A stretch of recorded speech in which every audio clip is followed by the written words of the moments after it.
Manga-Waido. My name is Kakeru Sasaki. My name sounds cool, but in reality, I'm just a scrawny inkya. I was at the bottom of the social ladder at school, and I would always just spend time with my otaku friends in the corner. My friends were good people, and I was enjoying life at school, but in my second year of high school, I found myself involved in something bothersome. I was asked by the teacher to carry some books, and I dropped them while I was going down the stairs. Unluckily for me, there were a bunch of delinquent girls there. Ow! What the hell do you think you're doing? You made my skirt dirty. You can't even carry some books, you twig? She said her skirt got dirty, but in reality there was only a bit of dust. She could have just dusted it off. I thought to myself that it was her fault for sitting there in the first place, but I was too scared to say anything. The other girl was my classmate, Akemi. She's really beautiful, which means that it's really intimidating when she stares at you like this. All I could do was say, "Sorry," and leave the scene while shaking in fear. After that, I became a target for those delinquent girls and Creep! You're annoying me, otaku. they started bullying me. Thankfully, I was placed in a different class as Akemi, who was a sort of leader in my third year. She was only able to bully me when we passed each other in the hallway, which means that it wasn't so bad that I had to stop going to school. Thanks to this experience of mine in high school, I made sure to only hang out with guys in college. I entered a manga drawing club, and I continued living as an otaku even in college. One day, I met someone miraculously by chance. He was Rio, a member of the manga drawing club. Rio was extremely buff, so he stood out in that club full of otakus. Apparently, working out is a hobby of his, and he runs to and from school every day. He also works out in the gym on weekends. But he's an otaku on the inside, so he got along with us. One day, Rio said, "Let's go on an anime pilgrimage." Sure. I agreed to come. But the anime that we were watching at the time was nature-based, which meant that the pilgrimage was brutal for someone like me. Every week, I would climb mountains and walk abandoned trails and tunnels that cars weren't allowed to enter.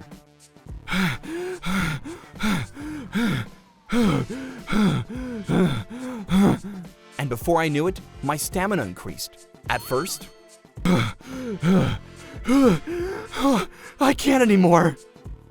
I kept crying like that, but Rio kept me moving forward, and more times reached our destination and were moved by the sight, the more I found myself enjoying it. I want to get stronger and go to more new places. I thought to myself. That's why when I graduated college, I was pretty muscular and lean. I also started enjoying working out because results would always come after hard work, and before I knew it, working out every day became a habit. I joined a regular company after graduating college, but no one called me a scrawny otaku anymore. A few years later, I changed jobs, as Rio invited me to join the company that he had started. It was a company that provided a variety of otaku services, including anime pilgrimage tours. There are a lot of customers that come from abroad, and the company's been steadily growing. The person who was called a creepy inkya was no more. We were living the life now. One day, we bought a yacht so that we could use it for cosplay photo sessions. We headed to the port so that we could give it a ride. It was when we finished taking pictures to use as advertisements and taking the yacht out on a test ride when it happened. Wow, does this yacht belong to you guys? It's so cool. I want to ride it. Two beautiful women called out to us. Something like this had already happened before, and I was a bit disappointed since I knew they were just trying to hit on me because I was rich. But it was the company's yacht, and it would be a problem for us if they started spreading weird rumors, which is why I just smiled and waved at them. Then, I think I've seen her before. Oh, it's her! It's my classmate Akemi from high school, the one who used to call me a scrawny otaku. Rio, who was on the ship with me though, said this to them. "Would you like a drink?" And Akemi and the other girl happily got on the ship. My unpleasant memories of high school started flashing back and I started sweating nervously, but Akemi didn't recognize who I was at all, probably because I looked so different now. I tried to remain calm because I didn't see a point in telling her who I was. Not only did she not recognize me even when she sat next to me, she started trying to flirt with me because she thought I was rich. What a shameless woman. To think that you made fun of me so much back in high school. You have such a nice body, mister. Your muscles are so cool. Thanks, but it's not just me. Show them your muscles, Kakeru. What, me? Okay. Look! I was a bit drunk, and since I also didn't want anyone to call me a twig anymore, I took off my shirt and showed them my abs. Akemi and the other girls started squealing. Wow. So you work out? They were looking at me with adoration in their eyes, and to be honest, I was pretty flattered by their compliments. After that, I started getting frequent texts from Akemi, who had given me her contact information. I wish you would let me ride that yacht again. Next time, let's go just the two of us. She was after my money, no matter how you looked at it. She seriously still doesn't recognize me now that she knows my real name? What an idiot. I think I'm going to keep it a secret from her and give her a big surprise later on. I agreed to her proposals and went to cafes, movie theaters, and shopping malls with her. But against my expectations, Akemi never made me pay for her own stuff. She pays for her own food and buys clothes with her own money. What's the meaning of this? I thought you were after my money. Could it be that you're after something else? I was getting suspicious of her, and that day again, Let's ride your yacht. she said. Now that I think about it, she's been bugging me about my yacht every time we've met. Could it be that she's planning on fleeing the country because she's a major criminal or something? But her reason for wanting to ride my yacht was nothing like that. You see, I have a little brother and he's sick. He's been in the hospital all the time recently and he's starting to lose his cheer. It's been his dream since childhood to become a sailor, so could you let him ride your yacht?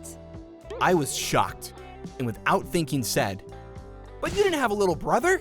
You said you had a sister though." By accident.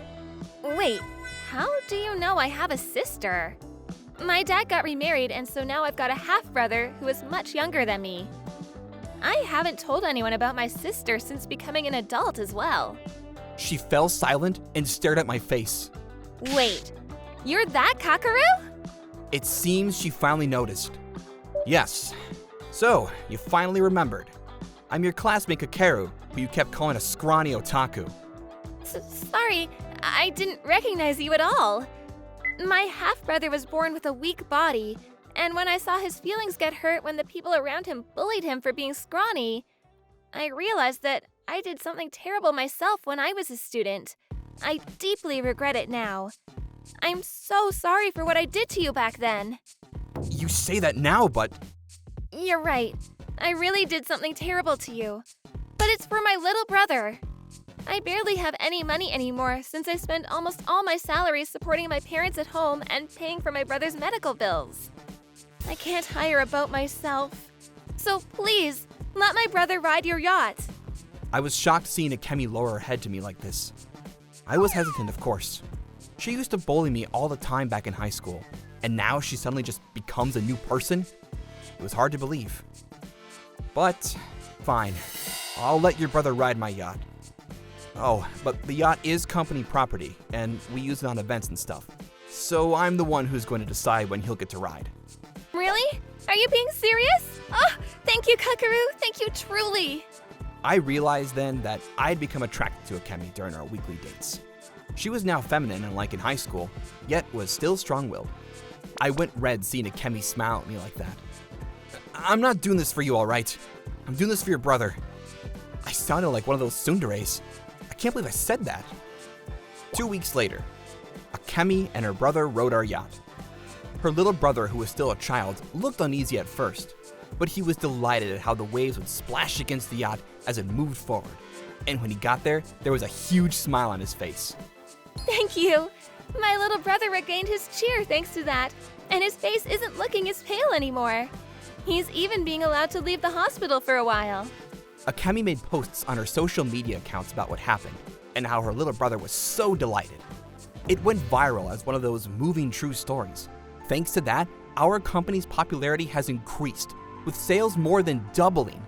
Thanks for writing about this on your social media. Don't worry about it. It's the least I could have done. I'm glad I was of help. If you like, do you want to go out with me? What? Sorry, there's no way you'd go out with a creepy incal like me, right? Just forget I said anything. Are you sure you're fine with me? I did terrible things to you back in high school. I know now that you're not the same person, so I can't help that I like you now. I'm so happy. I like you now as well, Kakaru. You're kind and you helped my little brother. Thank you so much again. I love you. Just like that, we started going out and got married 2 years later.